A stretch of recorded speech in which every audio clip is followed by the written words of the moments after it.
It's lame duck time on Capitol Hill and relatively common in state legislatures for Iowa and Illinois for now. Both parties begin the process of determining their leadership for the next year. And that brings some internal division. Those are all things we'll talk about this morning with former Rock Island Mayor Mark Schwiebert and former Iowa Republican Party Chair Steve Grubbs. Always great to see you guys. Yeah, good afternoon. I want to start with Iowa. The election brought some interesting results there. 2 of the state's seats in Congress flipped from Republicans to Democrats. 3 of the 4 congressional districts will now be held by Democrats. Both senators still Republicans.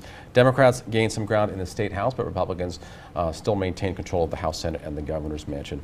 So how do these results shape what happens in Des Moines for the next legislative session, considering this, I guess, variance at the congressional level and the state level? How much does it give us a feel of where the state is politically? Steve?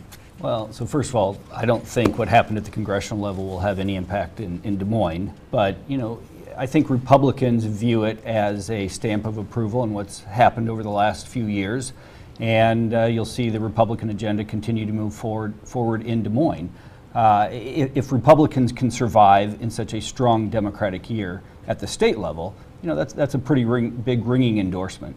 What do you think about that, Mark? Well, I think that there certainly is a disconnect between what happened at the federal level in Iowa and what's happening at the state level. I think that Steve's right, that this is a vote of affirmation in terms of the Republican leadership, in terms of how the states move forward. It was a very close race, and of course, Fred Hubbell did carry 3/4 of the state, but lost in the district that Steve King carried, the northwestern part of the state. I do suspect that one of the things you're going to be seeing in Iowa this next year is going to be some reform to the privatization of health care. That's been a subject that came up repeatedly during the course of the campaign, and I know in rural areas that's been a real concern for a lot of Iowans. I think it's also been a concern in terms of the healthcare providers, in terms of how that system has worked as far as paying. It just really isn't working very well. So I think there's going to have to be some tweaking of that, and we'll see. Republicans go along with that, you think, as well? Well, one of the things that we always did in the legislature is a cleanup bill. And you know, you pass a big piece of legislation, you put it out there for a year or two, and you realize even if it's a great idea, there's not everything that's going to work the way you thought it would. So it would be very little surprise if Republicans had a cleanup bill on Medicaid, but you won't see a repeal. Well, the Democrats in Illinois have a firmer hold on power than the Republicans do in Iowa. The budget problems, budget deficit, pension crisis, backlog of bills, and population decline are among the well-documented problems in the state. Democrats own it now. So how important is the relationship with J.B. Pritzker has with not only Michael Madigan but the Democrats, but also Republicans, to be effective as a governor to address all of these issues, Mark? Well, Jim, I think that you hit the nail on the head, that the Democrats are going to some extent own it, because we do control virtually the entire state government now in terms of the governor and the legislative branches. I think you'll probably see some very progressive action taken on an infrastructure bill. That's something that a lot of people have talked about. They've talked about it at the federal level. We haven't had one in Illinois for a number of years.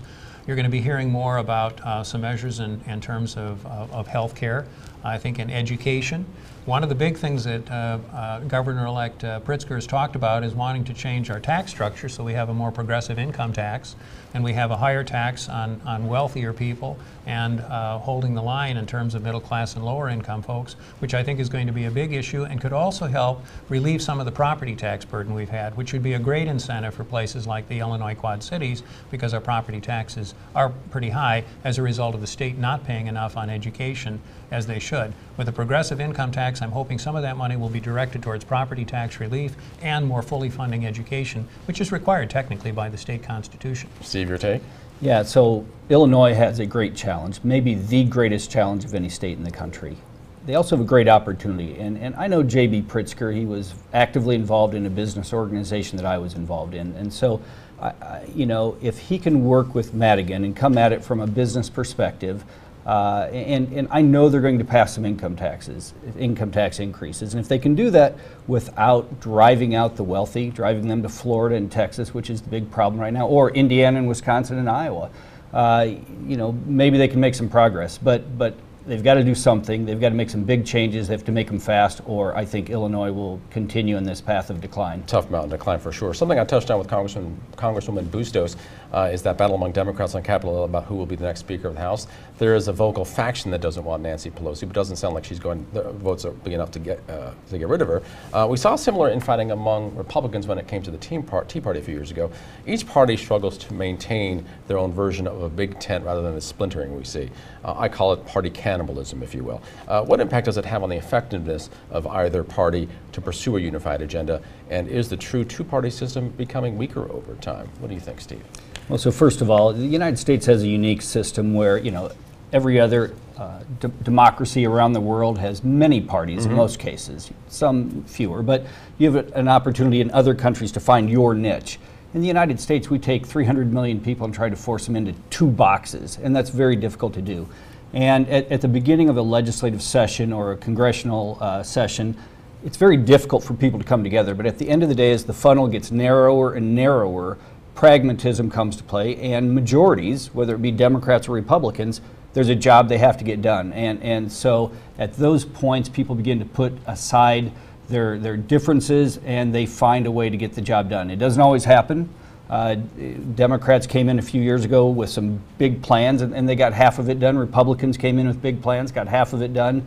But at the end of the day, democracy is moving forward in the United States, and I'm optimistic about it. Mark, I have 30 seconds. Always nice to hear Steve say he's optimistic. Yeah. Well, I think that we're going to continue. I think the Democrats are going to pull together. I think there is a sense among them that they need to take advantage of this opportunity they have. And you heard Congressman Bustos earlier talking about what some of those agendas are going to be.